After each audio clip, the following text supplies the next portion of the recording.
वाले से और हमने अपने मिस्टेक्स को एक्सेप्ट कर लिया है और मैंने अपना अपोलॉजी टेंडर किया है एक्स प्लेटफॉर्म पे। सीएसडीएस के बड़े रिसर्च करता शोधकर्ता संजय कुमार ने अपोलॉजी टेंडर किया एक्स पे, वोट चोरी का जो नारा चल रहा है। तो ये लोग दुष्प्रचार करने में बड़े माहिर हैं। इनका दुष्प्रचार अब काम नहीं आ रहा है। आप कल्पना कर सकते हैं, जो मनमोहन सिंह एक ऐसा, वो उसमें तारीफ करनी चाहिए राहुल गांधी की, भले ही उन्होंने कैबिनेट के इसको फाड़ा, लेकिन ये तारीफ करने योग्य बात है। वो जो विधेयक आया था, उस विधेयक में नेताओं को इम्यूनिटी थी और लालू यादव कभी जेल नहीं जाते। मनमोहन सिंह की सरकार में कि राजनीतिक दल के नेताओं को और मेंबर ऑफ पार्लियामेंट को, मेंबर ऑफ लेजिस्लेटिव एमएलए को, मेंबर को इम्यूनिटी मिल गई थी उस विधेयक से, जिस विधेयक को राहुल गांधी ने प्रेस क्लब ऑफ इंडिया में फाड़ा था। और मैं इस मुद्दे पर राहुल गांधी के साथ हूं।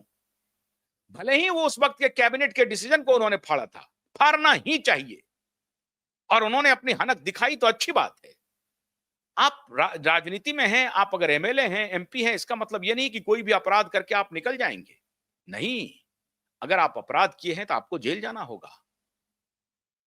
आज मोदी सरकार ने वो विधेयक ले आया कि अगर आप अपराध करेंगे तो आपको जेल जाना पड़ेगा, और अगर आप जेल गए हैं तो पद से हटना पड़ेगा। ये नहीं कि आप जेल चले गए हैं और सरकार आप जेल से चलाएं। नीतीश सरकार जेल से चलाने के लिए अरविंद केजरीवाल ने एक नया प्रेसिडेंट लागू कर दिया। कहा कि हम सरकार वहीं से चलाएंगे, कैबिनेट की मीटिंग वहीं करेंगे, कैबिनेट सेक्रेटरी को, चीफ सेक्रेटरी को वहीं बुलाएंगे, वहीं से फरमान जारी करेंगे। और फरमान जारी भी किया उन्होंने।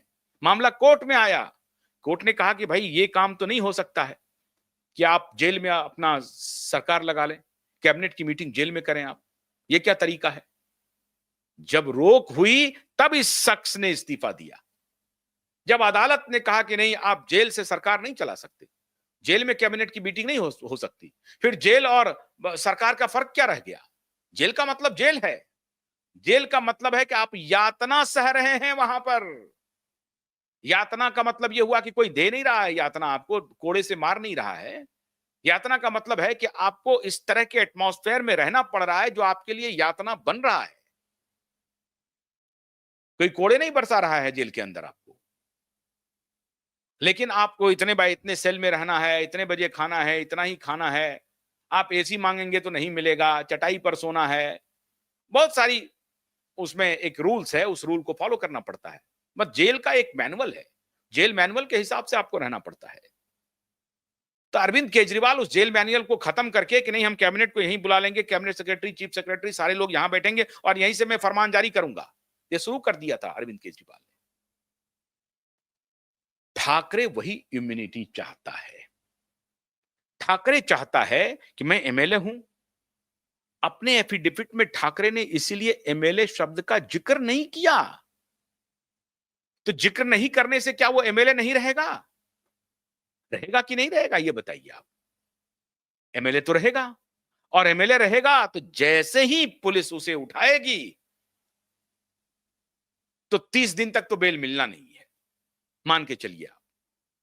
क्योंकि उसके खिलाफ तो इतने गंभीर आरोप हैं। ड्रग ट्रैफिकिंग का मामला है, बलात्कार का मामला है, आपको हत्या का मामला है। ऐसे गंभीर आरोप हैं उसके ऊपर कि जल्दी तो बेल मिलने से रहा। सिर्फ नारकोटिक्स डिपार्टमेंट ने रिया चक्रवर्ती को अरेस्ट किया था और वो बेल 1 महीने लग गया मिलने में।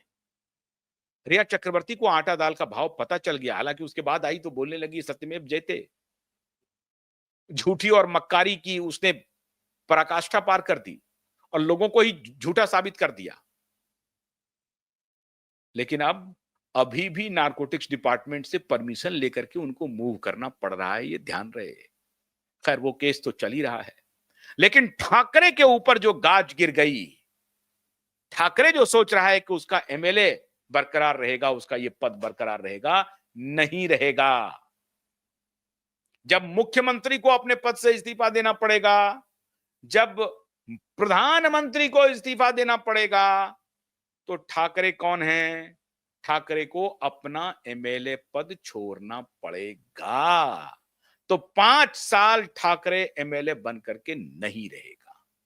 The moment Mumbai police will arrest him, but I doubt when he will be arrested, because मैंने कल ही आपको बताया है कि देवेंद्र फडणवीस की सरकार पर भरोसा नहीं रह रहा है। और इसके लिए मैं कल एक बहुत बड़ी खबर आपको सुनाने वाला हूं, बहुत बड़ी खबर, उसकी तैयारी भी हो रही है, जो मैं कल लेकर के आ रहा हूं। तो देवेंद्र फडणवीस को भी मैं बाखबर कर रहा हूं और अदालत को भी बाखबर कर रहा हूं कि हम लोग तैयारी कमजोर हम लोगों की है, ऐसा मत मानिएगा। तैयारी कर रहे हैं, इसके बारे में कल खुलासा करूंगा। आप कल का इंतजार कीजिए, कल खुलासा करूंगा।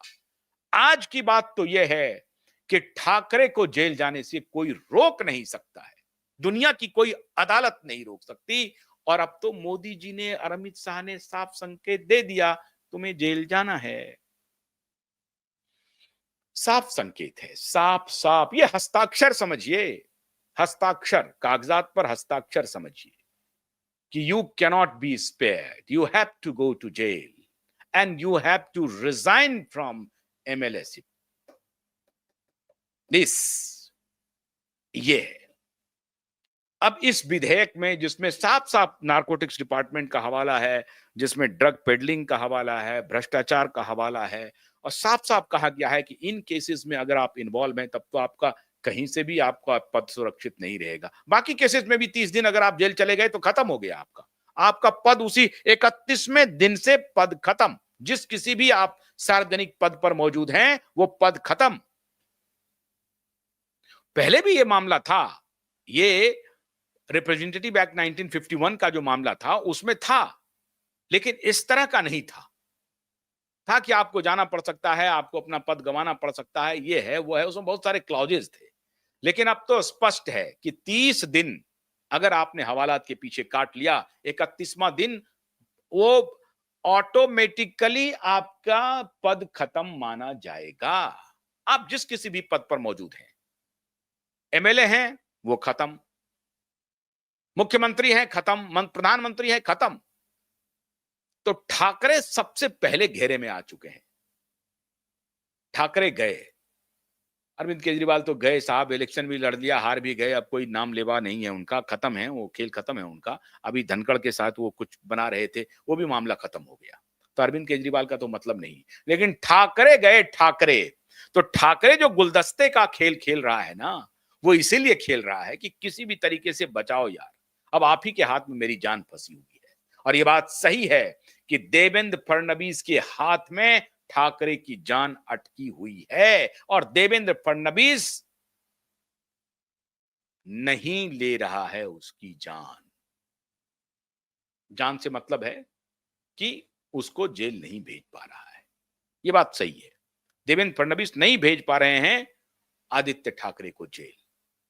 29 अगस्त का तो इंतजार कर ही रहे हैं, लेकिन कल आज रात तक में एक बहुत बड़ी बात फाइनल हो जाएगी, मेरी चर्चा चल रही है, और वो बात मैं कल आपके साथ शेयर करूंगा जो इनके होश उड़ा देंगे। तो तू डाल डाल, हम पात पात। ऐसा नहीं है कि ये लड़ाई हम बीच में छोड़ देंगे, छोड़ने वाले भी नहीं है।